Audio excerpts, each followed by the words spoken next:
otak intelektualnya. Provokator. Bukan provokator lah, lebih ke pelopor. Iya. Pelopor. Ini kan Lurian. Ya. Mari coba. Mari kita coba. Iya. Silakan. Assalamualaikum warahmatullahi wabarakatuh. Sekarang kita berada di Kota Sumedang, mau menuju ke Kecamatan Paseh. Saya ditemani oleh sahabat saya nih. Halo guys. Kang Teguh. Kang Teguh si ganteng kalem ya. Kita coba ikuti petualangan Kang Amin guys. Kita akan coba berpetualang hari ini.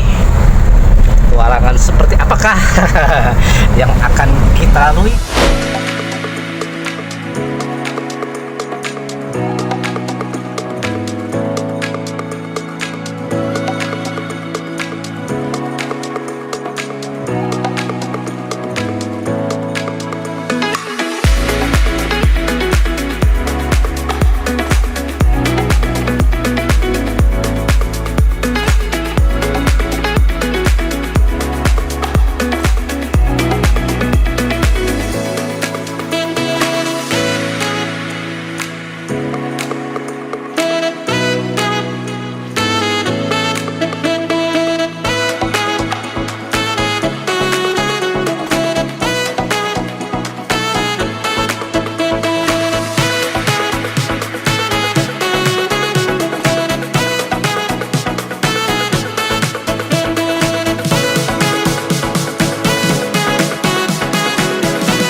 Assalamualaikum warahmatullahi wabarakatuh.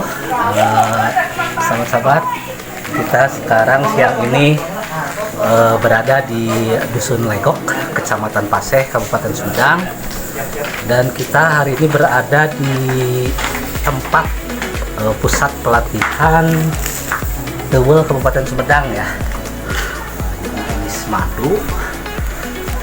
Atau nanti seperti apa? Sekarang kita mungkin juga nanti ketemu dengan beberapa teman-teman yang concern di budidaya teuweul di Kabupaten Sumedang.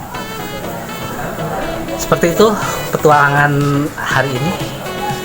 Kita coba seperti apa nanti penjelasan-penjelasan dan lain sebagainya.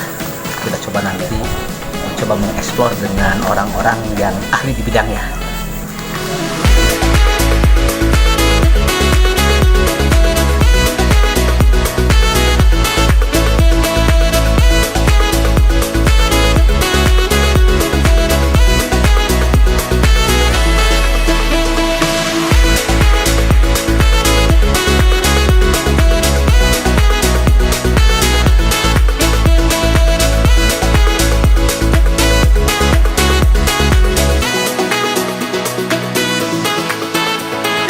Kalau kita lihat perkembangan di Indonesia khususnya dan juga di banyak negara berkembang, ternyata kegiatan ekonomi skala kecil menengah yang mengandalkan apa yang berbasis pada sumber daya hayati lokal itu mempunyai ketahanan yang baik.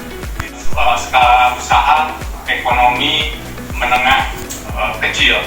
Nah, salah satunya adalah budidaya madu teuweul ini yang kita dorong untuk bisa kita kembangkan untuk menopang perkembangan ekonomi tidak hanya juga di pedesaan tapi juga mungkin bisa diterapkan di kota. Jadi kontribusi bapak-bapak yang menjadi peserta saya kira menjadi sangat penting dalam rangka memperkuat ekonomi kerakyatan. Jadi saya sangat mendukung kegiatan yang dilakukan oleh Pusdiklat Teuweul Sumedang. Karena apis dorsata, apis florea dan beberapa apis yang lain ada 7.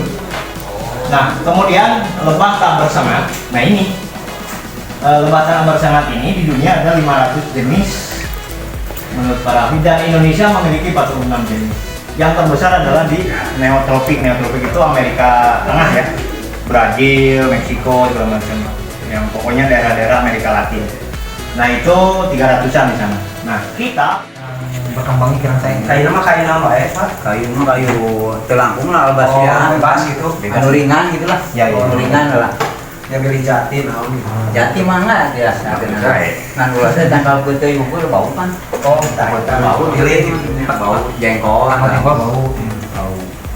Apa namanya? Kayu mah bebas aja mah anak memirah kan. Kita ambil satu dari sini, satu yang dari tempat lain, yang kotak yang lain yang sudah penuh telur juga. Dua kotak telur yang penuh ini kita juga akhirnya pasang juga di sini. Di tempat yang baru, kotak ketiga kan. Nah, ini telur penuh semua. Nah, udah tinggal kita nanti berharap dari sini muncul telur ratu, telur satunya muncul gitu. Kenapa kemudian kita bagi dengan kompartemen seperti ini? Ini untuk memperkecil ruangan karena kita mendapat pemahaman bahwa dengan makin kecilnya ruang, si koloni itu akan merasa lebih cepat merasa jenuh.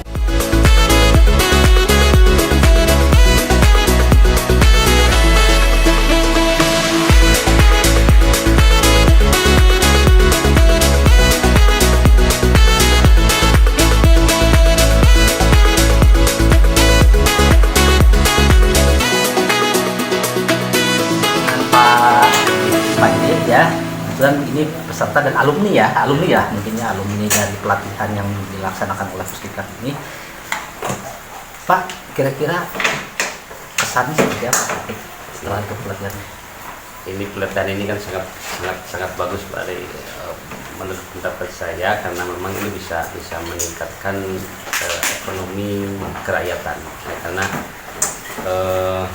analisa saya, kebetulan saya juga analisa saya, Sumedang itu tidak bisa serta-merta dari sektor jasa, tapi dari sektor produksi. Karena di kita di Sumedang, terutama yang dekat di kami ada di Kalapa itu tidak bisa sektor jasa diutamakan. Produksi pertanian, peternakan, termasuk lebah ini. Karena lebah ini bisa berhubungan langsung dengan sektor pertanian, saling menguntungkan, simbiosis mutualisme dengan sektor pertanian. Nah, itu yang membuat kami sangat bersemangat untuk mengikuti pelatihan ini. Udah diimplementasikan Pak? Udah punya berapa? Eksekusinya belum, Kami sedang mempersiapkan paketnya dulu, vegetasinya dulu. Vegetasinya. Kebetulan hari ini sesuai dengan program desa, sebetulnya di program desa kami itu penanaman 3.000 pohon, cuman baru terrealisasi 1.000 pohon pisang. 1.000 pohon pisang, masih ada sekitar 1,8 hektar lagi itu belum ditanami. Gitu. Karena berbagai kondisi kan, karena program di desa, maka kondisi COVID ini kan sekian persen lah masuk ke bantuan tunai langsung. Nah, kebetulan tahun ini sudah mulai, maka kami eksekusi kawan-kawan tim ke sini untuk berpelatihan. Kami 3 langsung, kami tiga orang langsung berpelatihan. Dari aktivis BUMDes juga gitu ya, Bapak ini, jadi sudah bisa langsung ditransformasikan di desanya. Kemudian pelatihan ini memang dibatasi ya, kami bagian ke Gero dibatasi hanya mungkin angkatan sekarang itu kalau masalah tadi programnya 8 orang ya, biar ini juga tergero dan sebagainya. Nah, ada mungkin harapan yang lain Pak? Oh jelas, harapannya ini bisa yang kayak tadi Pak Apang harapkan. Jadi satu kelompok itu harus 800 stuk. Nah itu bisa mengcover pendapatan setara dengan UMR. Nah itu makanya karena kami itu badan usaha, maka satu orang harapannya kami satu orang itu sampai 1.000. Ya karena bisa dikolaborasikan dengan kegiatan lain, dengan pertanian, dengan peternakan misalnya kan, yang lain. Nah itu harapan. Pak, terima kasih Pak. Sama-sama. Mudah-mudahan bisa sukses, sehat. Amin, harus sukses. Terima kasih. Jadi seperti itu, di Pusdiklat ini juga terus kontinu melakukan pelatihan-pelatihan, dan ternyata pelatihannya memang dibatasi, tidak banyak. harapannya outcome dari pelatihan ini bisa menghasilkan peserta yang kemudian bisa langsung terjun secara profesional di budidaya lebah ini. Terima kasih. Atur nuhun Pak. Sami-sami. Nah, sahabat-sahabat, sekarang kita bersama ini otak intelektualnya. Provokator. Bukan provokator lah, lebih ke pelopor. Ya. Pelopor. Ini Kang Nurdiana. Kang Nurdiana ini yang saya tahu dulu itu aktivis kepemerintahan Sumedang, kepemerintahan Sumedang ya, bukan aktivis politik ya. Ya. Tapi mungkin juga orang di Sumedang tahu lah siapa Kang Nur. Elit-elit di Sumedang juga tahu siapa Kang Nur. Tahun 2000 inilah awal gitu ya. Beliau beraktivis di Kabupaten Sumedang, menginisiasi kebijakan-kebijakan pemerintah biasanya. Nah, kemudian menghilang Kang Nur ini, nggak tahu kemana. Dengar-dengar sih katanya dulu ini apa ya, habitat hewan gitu ya, orang hutan. Ya, satwa-satwa yang dilindungi untuk penyelamatan satwa-satwa yang dilindungi lah mungkin yang saya tahu. Betul. Nah, yang saya dengar ke Kalimantan, tiba-tiba sekarang Udah di sini lagi, di lembur. di sini, kemudian isunya jadi tua. Berubah judul. Ini menarik ya. Ya. Kang Nur, alhamdulillah bisa bersilaturahmi. Pada kesempatan kali ini tadi sudah mengadakan pelatihan, dibukanya oleh Profesor. Ya, Parikesit, Pampang Parikesit Oh, dari Pusat Unggulan Lingkungan dan Ilmu Keberlanjutan Universitas Pajajaran. Nah ini kalau aktivis ini setiap ada peluang ini. Jadi pelatihan ini selain tidak hanya ini bisa dipertanggungjawabkan secara ilmiah. Ya, insya Allah standarnya juga. Nah, mungkin bisa cerita sedikit kenapa Kang Nur dari aktivis dulu, kemudian kelestarian hewan gitu ya, tiba-tiba sekarang kok jadi ke madu, ke tewe gitu ya. Kira-kira seperti apa perjalanan singkatnya? Nur mungkin juga ini bisa jadi inspirasi bagi Amin. masyarakat kita. Karena saya tadi mohon maaf sama Abah sama Kang Tony udah ke lapangan, udah melihat ketika Kang Nur ini jadi pembicara materi, kita ke lapangan, ternyata luar biasa potensinya.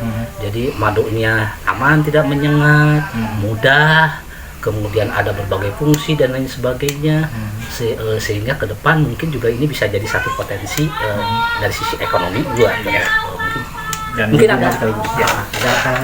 Ya, baik, terima kasih Kang Amin. Sahabat saya ini sudah lama sebenarnya. Kang Amin ini dulu memang malang melintang bareng-bareng sama saya gitu kan, bersendagurau dan juga sama-sama sering terlibat, ketemu di pertemuan-pertemuan bagaimana mempengaruhi kebijakan pemerintah juga waktu itu bareng daerah Kabupaten Sumedang yang tercinta ini. Nah, ya betul, memang perjalanan hidup saya ada penggalan seperti itu. Singkatnya bahwa saya dulu memang seorang yang punya ketertarikan dan minat untuk bagaimana mungkin sejauh yang saya pahami, sejauh yang saya bisa upayakan, turut mencoba berupaya mempengaruhi kebijakan-kebijakan pemerintah supaya lebih pro masyarakat, lebih bagaimana bisa lebih efektif dan bagaimana bisa lebih bersih segala macam. Tapi kemudian di penggalan tahun 2014 ya, bulan Mei waktu itu saya masih ingat, saya juga ada kesempatan lain dan ini merubah semuanya secara lebih drastis. Saya kemudian ngumara ya, ngumara ke Kalimantan dan alhamdulillah di sana tak terasa waktu berjalan sampai 6 tahun. Ya, banyak hal yang saya temukan di sana, banyak hal yang saya pelajari di sana, dan banyak hal juga yang menjadi pembelajaran lah buat saya. Mudah-mudahan saya bisa lebih dewasa, lebih tahu lebih banyak tentang hal-hal yang terkait di sana segala macam. Dan betul memang waktu itu dalam konteks formal pekerjaan saya secara profesional adalah saya terlibat di sebuah pusat rehabilitasi orangutan yang memang sudah menjadi milik dunia. Orangutan ini kan sebagai satwa dilindungi dan menjadi satwa yang paling terancam punah juga, dan hanya ada di Asia, khususnya di Jawa, di Kalimantan dan di Pulau Sumatera. Nah, Dari situ juga terus berjalan waktu, dan pada tahun 2020 kemarin setelah genap 6 tahun di sana, saya diizinkan untuk mengundurkan diri oleh lembaga yang tempat saya mengabdi di sana. Dan pada saat itu saya sudah punya obrolan matang juga cukup panjang dengan seorang dosen ya, Profesor Parikesit waktu itu, dan kita sama-sama punya minat yang sama di lebah dan madu. Nah, akhirnya pulang ke sini saya bawa oleh-olehnya bukan oleh-oleh barang, bukan oleh-oleh duit gitu kan, bukan uang, bukan materi, tapi oleh-oleh ide. Nah, dan di sana saya sempat belajar 3 tahun terakhir melalui minat pribadi, tidak ada kaitan dengan pekerjaan. Saya belajar terus tentang lebah, tentang madu, karena memang akhirnya saya juga kerasukan, terasuki kegilaan-kegilaan oleh lebah dan madu. Ya. Kang, tadi Ya. saya sedikit motong, tertarik kepada metode pelatihan yang akan lakukan. Ya. Jadi tempatnya tidak di gedung, di rumah, tapi penginapan ada. Ya. Metodenya juga ada, materinya ada, kemudian nanti praktiknya mungkin Prakteknya ya, Kang, lebih besar malah. itu dari mana ide ini? Oh, iya, iya. Kemudian pesertanya dari mana aja, Kang? Oke, baik, terima kasih Kang Amin. Nah, bisa saya jelaskan mungkin bahwa gagasan itu memang kita bangun bersama-sama dengan beberapa kawan, termasuk dengan Pak Profesor Parikesit ini, bahwa kita akan mencoba membangun sebuah pusat pelatihan yang betul-betul mendekati kepada alam. Jadi bagaimana tampil apa adanya, bagaimana kita melihat lebih jelas secara jujur, Ya. secara tidak direka-reka segala macam, apa adanya. Kita ngumpul di rumah. Kemudian yang saya menarik, katanya ada nanti ke depan ada penelitian dengan Jepang. Betul, sudah sebenarnya. Oh, sudah. Sudah. Oh, Jadi gini, ini masuk tahun kedua kita mulai masuk ke bagaimana nanti pihak dari Jepangnya sendiri terutama menjadi geser ke user ya. Ya. Karena kemarin yang kita coba adalah penelitian analisa madu kita lakukan di Kwansei Gakuin University di Jepang sana. Itu bagaimana secara keilmuan melalui alat tertentu, ada labnya segala macam, kita analisa khusus madu Teuwul Sumedang. Bagaimana kita bisa lebih memahami konten apa sih yang sebenarnya di madu Teuwul Sumedang itu, apa aja yang ada senyawanya. Ya. Nah, itu menjadi, ini sekarang sedang diolah datanya, insya Allah sebentar lagi bisa dipublikasikan, dan itu menjadi salah satu aset juga Ya. bagi kita. Nah, setelah itu akhirnya ya mungkin karena terjadi percepatan juga, orang Jepang di sana kan juga antusias juga bagaimana usernya sudah mulai datang. Oke lah, kita bicara madu nih gitu untuk perusahaan kami nih gitu di Jepang melalui nanti fasilitasi profesor itu tentunya. Ya. Nah, otomatis ya yang akan kita hadapi adalah tantangan bagaimana madu Teuwul Sumedang ini juga bisa go internasional. Jadi sahabat-sahabat, bagi yang tertarik, yang berminat untuk menggeluti budidaya Teuwul ini, nanti bisa menghubungi langsung Insya Allah, Kang ya, Nurdiana. nanti ada Pelatihannya nomor tadi ya. saya juga melihat itu dari sisi ilmiah juga bisa dipertanggungjawabkan, kemudian dari sisi praktek dan lain sebagainya. Terus kemarin katanya dengar-dengar dari pemerintah Pak Bupati Pak Haji Doni Ahmad Munir juga sempat. Alhamdulillah. Kira-kira ada harapan atau ada ini mungkin sebagai bentuk apresiasi pemerintah ya, karena mungkin juga sudah mendengar dan lain sebagainya. Kira-kira Kang Nur ada harapan seperti apa ya? Baik Kang. Begini, saya sangat berbahagia sekali kemarin, dan tentunya juga kawan-kawan di kelompok budidaya yang saya dampingi, ada Pak Apang, ada kawan-kawan lain di masyarakat Dusun Silgok ini, Desa Pasir Kidul, yang mungkin sekian orang masuklah di kelompok membudidayakan bersama-sama Teuwul ini. Nah, kemarin kita dikunjungi oleh Pak Bupati Haji Dr. Doni Ahmad Munir. Alhamdulillah sebuah motivasi yang sangat, terutama itu yang paling membahagiakan bagi kami adalah kami termotivasi. Oh, ternyata ada perhatian dalam bentuk moral dulu, dalam bentuk bagaimana ada itikat, dan juga kapasitas bupati ini juga turut mengamati, mencermati sedikit banyaknya bagaimana apa yang kami lakukan di sini. Gitu. Cuman kemarin tuh ada yang menarik ya, kan karena saya di medsos katanya ketika ini biasanya kan kalau pejabat datang ke sini ya, kelompok itu biasanya Pak Bupati ini kekurangannya ini kok enggak gitu ya. Bahkan ketika Pak Bupati menaruhkan apa sih yang bisa diinikan, si Abah itu jawab sementara Baik-baik saja. sementara berjalan baiknya Iya, ya, gitu ya. Ini yang Oke. yang saya menarik gitu ya, Iya. yang saya menarik bagaimana kemudian swadaya masyarakat ini terbangun. Amin. Insya Allah. Dan bahkan dengar-dengar kata dengar dengan Abah ini bagaimana di sini kalau misalkan program pemerintah ada kampung aluminium, kampung Kosaki di sini mungkin juga Kampung Tewe. kampung Tewe ya. Iya. Mudah-mudahan Kang Nur dan kawan-kawan ini bisa ngagetok tularkeun, bisa menebarkan virus-virus ini Amin. menjadi sesuatu kebaikan dan kemaslahatan. Amin. Itu yang memang kami tujuan kami juga. Ini Kang, Ya. ini Ya.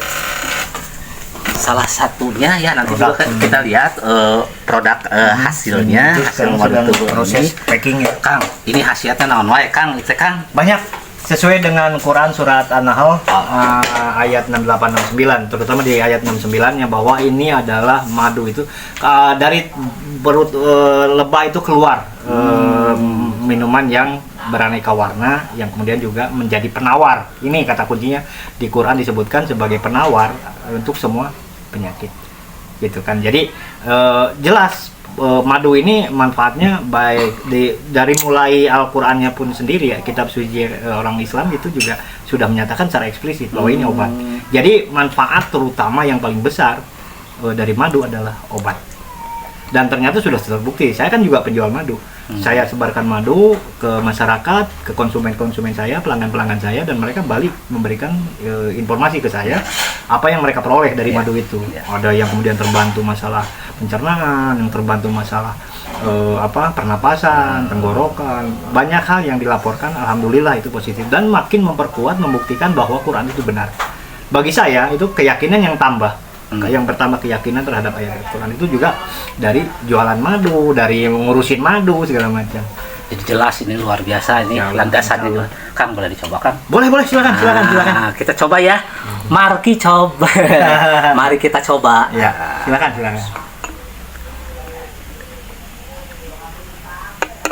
Nah, ini madu odeng. Oh, ini malu ini ya. Kalau madu Tewe yang ini. Oh iya. Silakan. Bedakan rasanya dan rasanya beda. Ini ada sari asamnya ya. Iya. Yang ini ya, oke. Itu juga ada sari asam, tapi ini lebih asam lagi. Kalau yang Tewe. Ini ya. Sekalian nih mari coba lagi, mari coba. Silakan dibandingkan.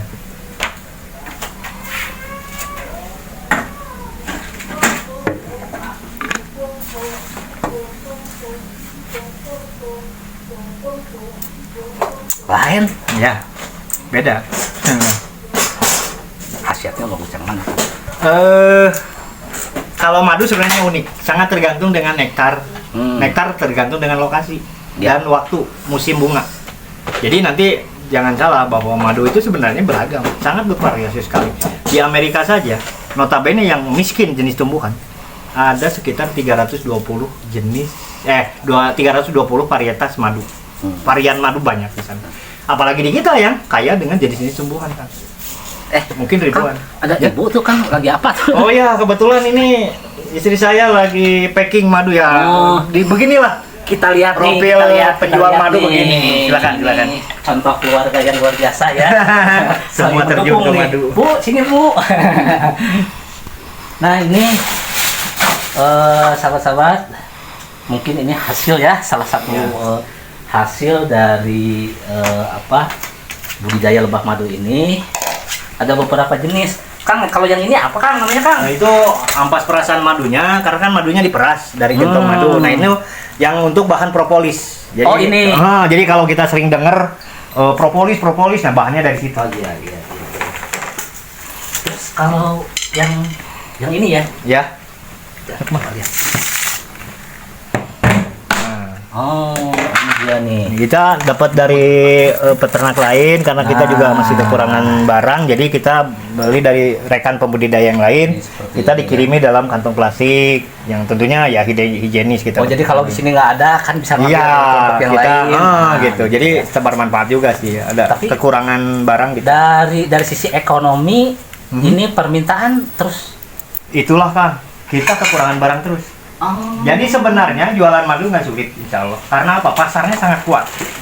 Ceruk pasarnya sangat lebar, sangat ini. Karena gini, bandingkan saja, produksi madu nasional kita itu 8.000 ton per tahun. Ini data Kemen LHK tahun 2018. Ya. 8.000 ton per tahun produksinya nasional. Sedangkan demand nasionalnya sendiri itu 22.000 ton per tahun. Berarti selisih antara demand dengan supply itu kita defisit barang, supply-nya kurang itu 14.000 ton per tahun. Gitu. Jadi sangat terbuka lebar pasar. Kalau ini apa Kang? Itu juga sama. Nah, ini jenis madu yang tewe. Oh, ini nih. Nah, jenis madu tewe. Yang ini juga kita biarkan mengendap. Endapannya kebalik. Kalau madu, jadi ke atas. Ini adalah partikel pollen. Sebenarnya barang bagus juga ini. Ada manfaatnya. Tapi konsumen biasanya lebih senang yang jernih. Iya. Dengan teknik pengendapan kita bisa mengurangi partikel yang ada di dalam madu. Ini Madu bisa lebih jernih. berapa hari biasanya? Bisa seminggu atau lebih. Oh, gitu. Ternyata seperti yang tadi teknis, sahabat-sahabat. Jadi semua apa yang dihasilkan dari itu propolisnya ini mempunyai potensi ekonomi ya Kang ya. Tentu. Potensi ekonomi. Jadi ada paling tidak ada 3 produk utama dari lebah, ada madu, ada bee pollen, ada bahan propolis. Bee pollennya kebetulan lagi nggak ada, lagi kosong gitu. Tadi peserta dari mana aja Kang itu Kang? Peserta pelatihan sekarang ini ada dari Garut, dari Bandung, dari Jatinangor, dan dari lokal juga dari Sumedang ada, dari sebuah bumdes. Itu biar yang lain yang kemarin-kemarin juga ada yang dari Jember, dari Bogor, dari Bekasi. Ya kita daerah-daerah lain secara regional kita biasanya pada datang juga untuk belajar bersama di sini. Kang, terima kasih banyak. Terima kasih banyak. Sama-sama, atas terima kasih waktunya, juga. atas waktunya. Mudah-mudahan apa yang kita citakan dengan ide dan gagasan Amin, insyaallah. Kang yang Terima luar kasih. biasa. Kalau menurut saya luar biasa ini. Amin. Ide dan gagasan yang mungkin tidak setiap orang punya ide dan gagasan ini. Semoga paling kita bisa tercapai. Sekarang Amin. sudah ada mulai Insyaallah. ya. Pemerintah juga sudah melihat, apalagi Akang dan kelompok ini bekerja sama dengan orang-orang profesional Amin. yang dari sisi keilmiahannya juga dapat dipertanggungjawabkan. Allah, insyaallah. Sekali lagi mudah-mudahan saya berdoa, apalagi nama saya Amin gitu ya. Iya. Selalu Amin bukan Amin. mudah-mudahan. Iya. Selalu Kita mengaminkan Nah, juga itu dengan nama semoga- Sang Amin. Kalau dulu Akang sering di jalanan dan lain Iya, sebagainya, bareng-bareng lah kita dulu Iya, ya. sekarang ternyata Akang mencoba dengan ide gagasan yang konkret. Insyaallah. Akang sing sehat, Amin. sing Terima sukses, kasih. sing kapanggih. Amin, amin ya Allah, ya Rabbal alamin. Amin. Amin, amin. Mungkin itu beliau ini satu sosok, saya pikir satu sosok figur yang perlu kita contoh, bermula dari aktivis, kemudian dengan berbagai perjalanan. Hari ini mungkin Tiba sudah di menemukan formulanya bahwa Kang Nur ini di sini mungkin ya, dan tidak mengurangi dan ini konkret, tidak hanya ide dan gagasan, tapi ini adalah bentuk solusi. Bagaimana dari sisi kesejahteraan, apalagi ini juga dari kesehatannya. Kalau baheula Kang upami budak panas madu Betul. Harus dan bisa. sebagainya tadi landasannya sudah dijelaskan oleh Akang. Nah, ini luar biasa. Mudah-mudahan Akang dan Ibu beserta kelompok selalu sehat selalu, dan ini menjadi inspirasi bagi Amin, masyarakat amin, mudah-mudahan. desa ini, Kecamatan Paseh ya, Ya. Kabupaten Sumedang, Jawa Barat, dan mungkin juga Ya, Indonesia. sebanyak mungkin orang Ya. yang ingin dapat maslahat. Terima kasih Kang. Sama-sama, terima kasih Assalamualaikum juga. warahmatullahi wabarakatuh. Waalaikumsalam warahmatullahi wabarakatuh.